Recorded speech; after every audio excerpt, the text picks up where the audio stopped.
ጤና ይስጥልን የተወደዳችሁ የመሃል ሚዲያ አድማጭ ተመልካቾቻችን እንደምን ውላችኋል። ለዛሬ ለተማክሰኞ ወደ እናንተ እንዲደርስ ያዘጋጀናቸውን የቀን መረጃዎቻችንን ይዘንላችሁ ቀርበናል። በቅድሚያም አበይት ርዕሰ ጉዳዮችን እናስቀድማለን። ድምጻዊ ሳሚ ጌታ በሰሜን ሸዋ ታግቶ እንደሚገኝ የሚገልጹ ሪፖርቶች ወጡ። ታዋቂው የሙዚቃ አቀንቃኝ ድምጻዊ ሳሚ ጌታ በሰሜን ሸዋ ቀጠና ውስጥ ታግቶ እንደሚገኝ የሚጠቁሙ መረጃዎች በማህበራዊ ትስስር ገጾችና በተለያዩ ምንጮች በስፋት እየተሰራጩ ይገኛሉ። ዝርዝር ዘገባን እንመለከታለን። በፈጣን እርምጃ የአርሚ 7 ከፍተኛ የጦር አመራሮች መመታታቸው ተሰማ። ዝርዝር ዘገባን ይዘናል። አብራችሁን ከቆያችሁ ይደርሳችኋል። የኢፌዴሪ ጠቅላይ ሚኒስትር ዶክተር አብይ አህመድ ከኦሉሴጉን ኦባሳንጆ ጋር ተወያዩ። ምክር ቤቱ ዛሬ ባካሄደው አስቸኳይ ስብሰባ 2 የብድር ስምምነት ረቂቅ አዋጆችን መርምሮ አጸደቀ። 6ኛው የህዝብ ተወካዮች ምክር ቤት 5ኛ ዓመት የሥራ ዘመን 2ኛ አስቸኳይ ስብሰባ ተካሂዷል። ዝርዝር ዘገባን ይዘናል። ፕሬዝዳንት ዶናልድ ትራምፕ የሳውዲው ልዑል ሙሐመድ ቢን ሰልማን በሁቲ ታጣቂዎች ላይ ለሚፈጽሙ ጥቃት ይሁንታን መስጠታቸውን የአሜሪካ ባለስልጣናትን ጠቅሶ አክሲዮንስ ዘገበ። ከውጭ ይዘነዋል። በዛሬው ዕለት የዓለም ዋንጫ ተጠባቂ የግማሽ ፍጻሜ ጨዋታ በስፔን እንዲሁም በፈረንሳይ መካከል ይከናወናል። ስፖርታዊ መረጃችን ነው። የዛሬ ዕለት ማክሰኞ ቀን መሃል ዜናችንን ቀደም ብለን ባሻገርናችሁ አበይት ርዕሰ ጉዳዮቻችን ጀምረናል። ዜናውን ላይክ እና ሼር ሚዲያችንን ሰብስክራይብ በማድረግ ዜናውን ተጀምሩ ዘንድ የአክብሮት ግብዣችን ነው። ከመሸጋገሪያ በኋላ እንመለሳለን። ከፍተኛ የንግድ እንቅስቃሴ በሚገኝበት መርካቶ ተክለ ሃይማኖት በሚገኘው ሳይታችን ላይ G+4 ዘመናዊ የንግድ ሱቅ እየገነባን እንገኛለን። ከ990 ሺህ ብር ቅድመ ክፍያ ጀምሮ አሊያም በ2.8 ሚሊዮን ብር ሙሉ ክፍያ ከ11 ካሬ ሜትር ጀምሮ በፉል ፊኒሽድ እና በኔት ኤሪያ ብቻ እየሸጥን እንገኛለን። የ11፣ 22 እና 32 ካሬ አማራጮች ከግራውንድ ፍሎር ጀምሮ ማግኘት ይችላሉ። በተጨማሪም ምቹ በሆነ አከፋፈል ከ15% የሚደርስ የዋጋ ቅናሽም አዘጋጅተናል። ያሉን ሱቆች ውስን ስለሆኑ ከስር በመናስቀምጠው ስልክ ብቻ በመደወል የግሎ ያድርጉ። ውጪ ለሚኖሩ ዲያስፖራዎችም የተመቻቸ አከፋፈልና አማራጮች አቅርበናል። ሜሪት ፕሮፐርቲ።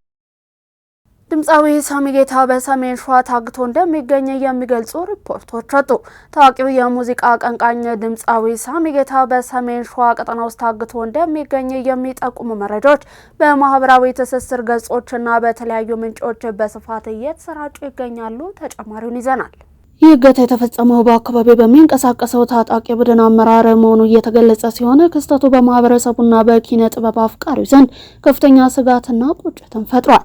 ድምጻዊ ሳሚ ጌታ በሰሜን ሸዋ ቀጠና ውስጥ በሚንቀሳቀስ የታጣቂ ቡድን ቁጥጥር ስር መዋሉን የተሰማው ይህ በአካባቢው ነዋሪ በሆኑ ዜጎችና በወንድማማቾች መካከል የሚፈጸም መሰል የኃይል እርምጃ ጽንፈኝነት መጨረሻ ወንድም ወንድሙን እንዲበላ የሚያደርግ ነውም በሚል በብዙዎች ዘንድ ከፍተኛ ውዝግብና ውግዘትን እያስከተለ ይገኛል። የታዋቂው ድምጻዊ መታገት መረጃ መውጣቱን ተከትሎ በርካታ የማህበራዊ ሚዲያ ተጠቃሚዎችና የኪነ ጥበብ ባለሙያዎች ድርጊቱን በጽኑ እያወገዙት ይገኛሉ።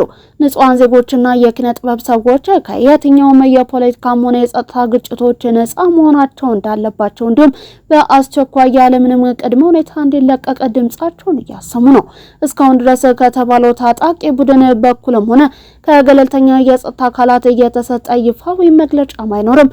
ጉዳዩን በቅርበት የሚከታተሉ ወገኖች የድምጻዊውን ደህንነት ለማረጋገጥና ያለበትን ሁኔታ ለማወቅ ጥረት እያደረጉ መሆኑን የታወቀ በፈጣን እርምጃ የአርሚ 7 ከፍተኛ የጦር አመራሮች መመታታቸው ተሰማ። የዚህ ዜና ዝርዝር ተጠናቅሯል፣ እንደሚከተለው ይቀርባል። በድንበር አካባቢ በሚንቀሳቀሰውና አርሚ 7 ተብሎ በሚጠራው የጦር መዋቅር ላይ በተወሰደ ድንገተኛና ፈጣን የድራሽ ኃይሎች እርምጃ የጦር ክፍሉ ከፍተኛ አመራሮች መደምሰሳቸውንና አርሚው ያለ አመራር መቅረቱ ተሰምቷል። የተወሰደውን ጠንካራ ወታደራዊ ምትን ተከትሎ በታጣቂው ቡድን ሰራዊት ውስጥ ከፍተኛ መደናገጥ መፈጠሩን የተገለጸው ይህ የተሳካ ኦፕሬሽን በአመራር ደረጃ ከፍተኛ ክፍተት የፈጠረ ሲሆን በጦርነቱ የቆሰሉ በርካታ ታጣቂዎችና አመራሮች ድንበር ተሻግረው ተሳፍረው ወደ ሱዳን ሆስፒታሎች እየገቡ መሆኑ ተረጋግጧል። ከተለያዩ ታማኝ ወታደራዊ ምንጮች በተገኘ መረጃ መሰረትም በኦፕሬሽኑ ወቅት በቀጥታ እርምጃ የተወሰደባቸውና የተመቱት ከፍተኛ አመራሮች ዝርዝር በይፋ ወጥቷል። ኮሎኔል ዮሐንስ፣ ኮሎኔል ገብረ ስላሴ የኮር 3 አዛዥ፣ ወዲ ውቅሮ የኮር 3 ምክትል አዛዥ፣ ገብረ አበዝጊ የሬጅመንት አዛዥ፣ ኪዱ የአርሚው የዘመቻ ኃላፊ እንዲሁም ጀነራል ሙዘ የጦር ክፍሉ ከፍተኛ መኮንን በጽኑ ተመቶ በአሁኑ ወቅት በአስጊ ሁኔታ ላይ የሚገኙ መሆናቸው ተገልጿል። የወታደራዊ ምት በታጣቂው ኃይል ላይ ካደረሰው የአመራር መበታተን ባሻገር ከፍተኛ የሰው ኃይል ጉዳት ማስከተሉም ታውቋል። ይህ መጠነ ሰፊ የሰው ኃይልና የአመራር ውድመት ለህወሓት ከፍተኛ አመራሮች ከባድና አስደንጋጭ የክስረት ዜና ሆኖባቸዋል ተብሏል። የአርሚ 7 የአመራር መዋቅር ሙሉ በሙሉ መፍራረስ በቀጠናው ያለውን ወታደራዊ ሚዛንን በእጅጉ የሚቀይረው እንደሆነ የጸጥታ ባለሙያዎች እየገለጹ ሲሆን ቀሪዎቹን ታጣቂዎች ሙሉ በሙሉ ለመበተን የሚደረገው ክትትል መቀጠሉን የተገለጸው የኢፌዴሪ ጠቅላይ ሚኒስትር ዶክተር አብይ አህመድ ነገ የሚጀምረውን ታሪካዊውን ሀገራዊ ምክክርን አስመልክቶ ለመላው ኢትዮጵያውያን ጥሪን አስተላለፉ። ኢትዮጵያ ለታሪካዊና ታላቁ የሀገራዊ ምክክር በምትሰናዳበት በዚህ ወሳኝ እንዲሁም ታሪካዊ ወቅት ለመላው የሀገሬ ልጆች የማስተላልፈው ታላቅና የከበረ ጥሪ አለኝ ብለዋል። ነገ የሚጀምረው ውይይት ፍቱን የፖለቲካ መድረክ ብቻ ሳይሆን የኛን እንዲሁም የመጪውን ትውልድ እጣ ፈንታንና የወደፊት ተስፋን ሙሉ በሙሉ የሚወስን አዲስ የታሪክ ምዕራፍ ጭምር ነው ብለዋል። ለሀገራችን ዘላቂ ሰላም፣ መረጋጋትና ሁለንተናዊ ብልጽግና የምትተጉ የኢትዮጵያ ታላቅነት ግድ የሚላችሁ ሁሉ ፈረሱም ሜዳውም ይኸው ነው። ትላንት አባቶቻችንና እናቶቻችን በአድዋ ለሀገር ነጻነት ለሉዓላዊነትና ለክብር ሲሉ በደማቸውና በአጥንታቸው እንደተዋደቁት ሁሉ ዛሬም ኢትዮጵያ የታሪክ አደራ የሚሸከሙ የቁርጥ ቀን ልጆችን ትፈልጋለች ብለዋል።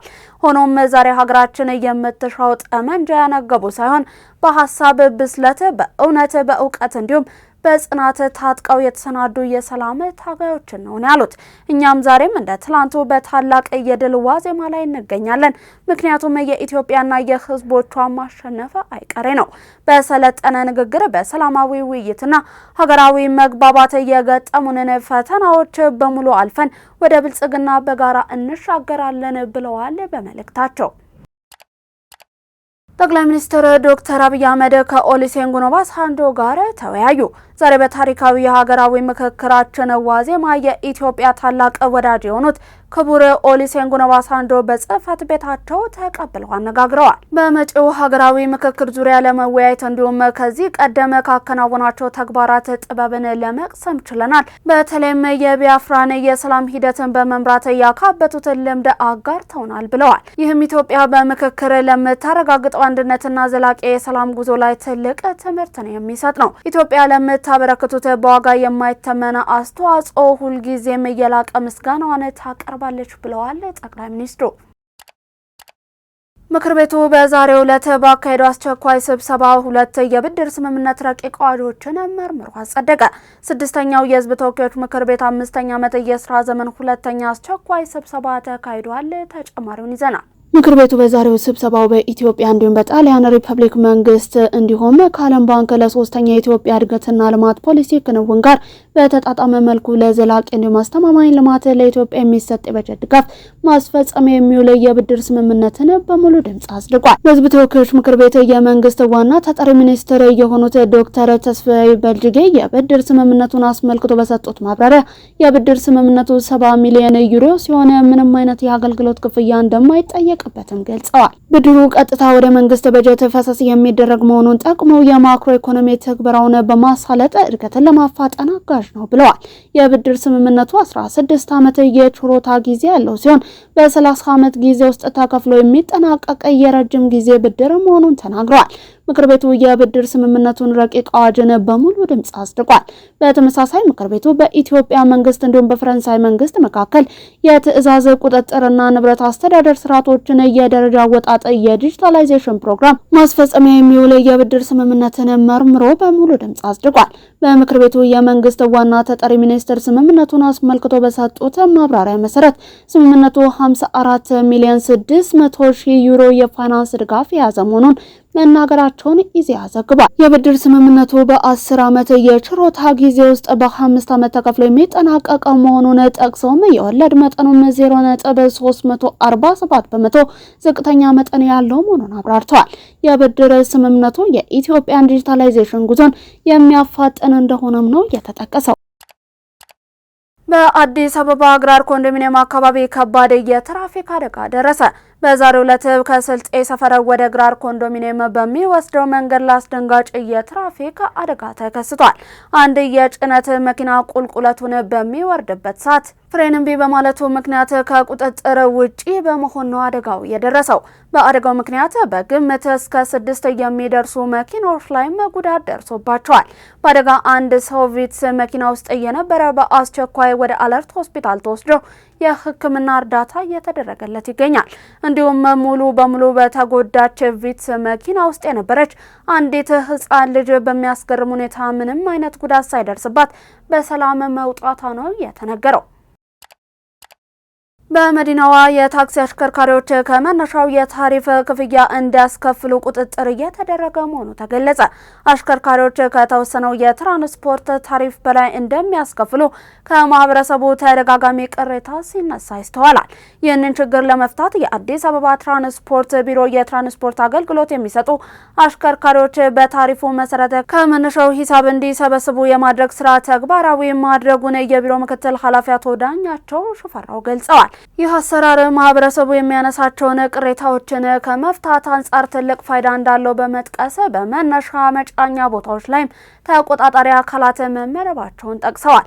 ነገር ግን በአንድ በኩል ማህበረሰቡ ከመነሻው ላይ መክፈሉ ከጊዜ መፍጀት አንጻር ቅሬታ የማቅረብ፣ በሌላ በኩል ደግሞ መንገድ ከተጀመረ በኋላ ሂሳብ ጨምሩ የማለት አዝማሚያዎች ከአሽከርካሪዎች በልዩ እየታዩ በመሆኑ ህብረተሰቡ ከጉዳዩ ፋይዳ አንጻር ትብብር በማድረግና ጥቆማ በመስጠት የራሱን ኃላፊነት ሊወጣ እንደሚገባም ነው ኃላፊው ያሳሰቡት። ከፍተኛ የንግድ እንቅስቃሴ በሚገኝበት መርካቶ ተክለ ሃይማኖት በሚገኘው ሳይታችን ላይ G+4 ዘመናዊ የንግድ ሱቅ እየገነባን እንገኛለን። ከ990 ሺህ ብር ቅድመ ክፍያ ጀምሮ አሊያም በ2.8 ሚሊዮን ብር ሙሉ ክፍያ ከ11 ካሬ ሜትር ጀምሮ በፉል ፊኒሽድ እና በኔት ኤሪያ ብቻ እየሸጥን እንገኛለን። የ11፣ 22 እና 32 ካሬ አማራጮች ከግራውንድ ፍሎር ጀምሮ ማግኘት ይችላሉ። በተጨማሪም ምቹ በሆነ አከፋፈል ከ15% የሚደርስ የዋጋ ቅናሽም አዘጋጅተናል። ያሉን ሱቆች ውስን ስለሆኑ ከስር በምናስቀምጠው ስልክ ብቻ በመደወል የግሎ ያድርጉ። ውጪ ለሚኖሩ ዲያስፖራዎችም የተመቻቸ አከፋፈልና አማራጮች አቅርበናል። ሜሪት ፕሮፐርቲ። ከውጭ የአሜሪካው ፕሬዝዳንት ዶናልድ ትራምፕ ከኢራን ጋር የገቡት ጦርነት ከሰኔ 30 2018 ዓ.ም ጀምሮ ዳግም መቀጠሉን ለኮንግረስ በደብዳቤ ማሳወቃቸው ተገለጸ። በዚህ ደብዳቤ መሰረት ኮንግረሱ በኢራን ላይ ለሚፈጸሙት ጥቃቶች ይሁንታን እስኪሰጣቸው ድረስ የ60 ቀናት ዕድሜ ይኖራቸዋል። ፕሬዝዳንቱ ምንም እንኳን አዳዲስ ጥቃቶችን መፈጸማቸውን ቢቀጥሉም እንዲሁም በወደቦቿ ላይ ዳግም እገዳን ቢጥሉም አሁንም ከቴህራን ጋር የገቡት የተኩስ አቁም ጦርነቱን የማስቆም እድል እንዳለው ገልጸዋል። የኢራን አብዮታዊ ዘብ በበኩሉ በዮርዳኖስ፣ ባህሬን እንዲሁም ኩዌት የሚገኙ የአሜሪካ ወታደራዊ ኢላማዎችን ማጥቃቱን አስታውቋል። እሁድ ዕለት በሆርሙዝ ወሽመጥ አካባቢ ዳግም ውጊያ መካሄዱን ተከትሎ የአሜሪካ ጦር በኢራን ላይ አዲስ ዙር ጥቃት መክፈቱን አስታውቋል። ፕሬዝዳንቱ በደብዳቤያቸው ላይ የአሜሪካንን እንዲሁም የዩናይትድ ስቴትስ ብሔራዊ ደህንነት እንዲሁም የውጭ ፖሊሲ ፍላጎቶችን ለመጠበቅ ባለብኝ ኃላፊነት የተነሳ ወታደራዊ እርምጃ እንዲወሰድ አዝዣለሁ ብለዋል። የአሜሪካው ፕሬዝዳንት ዶናልድ ትራምፕ የሳውዲው ልዑል መሐመድ ቢን ሰልማን በሁቲ ታጣቂዎች ላይ ለሚፈጽሙ ጥቃት ይሁንታን መስጠታቸውን የአሜሪካ ባለስልጣናትን ጠቅሶ አክሲዮንስ ዘገበ። ሳውዲ ሰኞ ዕለት በሰነአ በሚገኘው አውሮፕላን ማረፊያ ላይ ጥቃት እየፈጸመች ሲሆን ይህንኑ ተከትሎ በኢራን የሚደገፉ የሁቲ ታጣቂዎች እንደ አውሮፓውያን አቆጣጠር ከ2022 ወዲህ ትልቅ ነው የተባለ ያጸፋ እርምጃን ወስደዋል። ይህ ለ4 ዓመታት ዘልቆ የቆየው ይፋዊ ያልሆነ የሰላም ስምምነት የፈረሰ መሆኑም ተገልጿል። የሳውዲው ልዑል አስቀድመው ለአሜሪካው ፕሬዝዳንት ዶናልድ ትራምፕ ሀገራቸው ከሁቲ ታጣቂዎች ጋር ባለው መጠነ ሰፊ ግጭት ዙሪያ ስጋት እንደገባት እንዲሁም የአሜሪካን ወታደራዊ እንዲሁም ዲፕሎማሲያዊ ድጋፍን እንደምትፈልግ መጠየቃቸው ተገልጿል። ሳውዲ አረቢያ ይህንን የጠየቀችው ባለፈው ሳምንት መሆኑ የተገለጸ ሲሆን ሐሙስ ዕለት በዋሽንግተን የሳውዲ አምባሳደር ከውጭ ጉዳይ ሚኒስትሩ ማርኮ ሩቢዮ ጋር ተገናኝተዋል። ከአንድ ቀን በኋላ ሩቢዮ የሳውዲው የውጭ ጉዳይ ሚኒስትር ልዑል ፋይሳል ቢን ፋርሃን ጋር ተነጋግረዋል። አርብ ዕለት ደግሞ ፕሬዝዳንት ትራምፕ ከሳውዲው ልዑል ጋር በስልክ መወያየታቸው ነው የተገለጸው። በመጨረሻም ዜና ስፖርት። ዛሬ የዓለም ዋንጫ ተጠባቂው የግማሽ ፍጻሜ ጨዋታ በስፔን እንዲሁም በፈረንሳይ መካከል ይከናወናል። የ2026ቱ የፊፋ የዓለም ዋንጫ እጅግ ወሳኝ ምዕራፍ ላይ የደረሰ ሲሆን ወደ ፍጻሜ ለማለፍ የሚደረገው ወሳኝ የግማሽ ፍጻሜ ጨዋታ በፈረንሳይ እንዲሁም በስፔን ብሔራዊ ቡድኖች መካከል ዛሬ ምሽት 4 ሰዓት በቴክሳስ አርሊንግተን በሚገኘው ታዋቂው የዳላስ ስታዲየም ይካሄዳል። ተጨማሪውን ይዘናል። ይህ ጨዋታ በፊፋ የዓለም ደረጃ አንደኛ እንዲሁም ሶስተኛ ደረጃ ላይ የሚገኙትን ሁለቱን የአውሮፓ ሀያላን የሚያገናኝ በመሆኑ በመላው ዓለም የሚገኙ የስፖርት አፍቃሪያንን ቀልብ ስቧል። በዲዲዬ ዴሻምፕ የሚመራውና ሌብሉዝን በመባል የሚታወቀው የፈረንሳይ ብሔራዊ ቡድን በሩብ ፍጻሜው ጠንካራዋን የሞሮኮ ብሔራዊ ቡድንን 2-0 በሆነ ውጤት አሸንፎ ወደዚህ ደረጃ ሲሸጋገር በሉዊስ ዴላፌንቴ የሚመራውና የሚሰለጥነው የስፔን ብሔራዊ ቡድን በተመሳሳይ ሌላኛዋን የአውሮፓ ተፎካካሪ ሀገር ቤልጂየምን 2-1 በሆነ ጠባብ ውጤት በመፍታት ለግማሽ ፍጻሜ አልፏል። የታላቅ ጨዋታ በውድድሩ እጅግ ጠንካራ የመከላከል መስመር ያላቸውን ሁለቱም ቡድኖችን ፊት ለፊት የሚያገናኝ ሲሆንም በተለይም ፈረንሳይ በጥሎ ማለፍ ባደረገቻቸው ጨዋታዎች ውስጥ እስካሁን ድረስ አንድ ግብ ሳታስተናግድ 6 ግቦችን ማስቆጠሯ አስደናቂ ጥንካሬዋን ያሳያል። ስፔንም በበኩሏ በተመሳሳይ በጥሎ ማለፍ ጨዋታዎች 6 ግቦችን ከመረብ ያሳረፈች ሲሆን ያስተናገደችው ግብ ግን አንድ ብቻ ነው። የሁለቱን ታሪካዊ ተቀናቃኝ ቡድኖች የእርስ በርስ ግንኙነትን ስንመለከት ስፔን በቅርብ ዓመታት የበላይነት መውሰድ የቻለች ሲሆን በ2024 የአውሮፓ ዋንጫ ግማሽ ፍጻሜ ፈረንሳይን 2-1 እንዲሁም በቅርቡ በ2025 የኔሽንስ ሊግ ግማሽ ፍጻሜ በጎል ፌሽታ በተንበሸበሸው መርሃ ግብር 5-4 በሆነ ውጤት ማሸነፏ ይታወሳል። ይህ የግማሽ ፍጻሜ ትንቅንቅ ለፈረንሳይ የአውሮፓ ዋንጫ ቁጭትን ለመወጣትና በቅሏን ለመመለስ እንዲሁም ለስፔን የቅርብ ዓመታት የበላይነቷን አረጋግጣ ወደ ታላቁ ፍጻሜ ለማለፍ የምታደርገው ወሳኝ ፍልሚያ ይሆናል። ዛሬ ምሽት 4 ሰዓት በአርሊንግተን ቴክሳስ የሚገኘው ስታዲየም ጨዋታውን የሚያስተናግድ ሲሆን ሳልቫዶሪያዊው ኤርቫን ባርተን ጨዋታውን በመሃል ዳኝነት የሚመራው ይሆናል።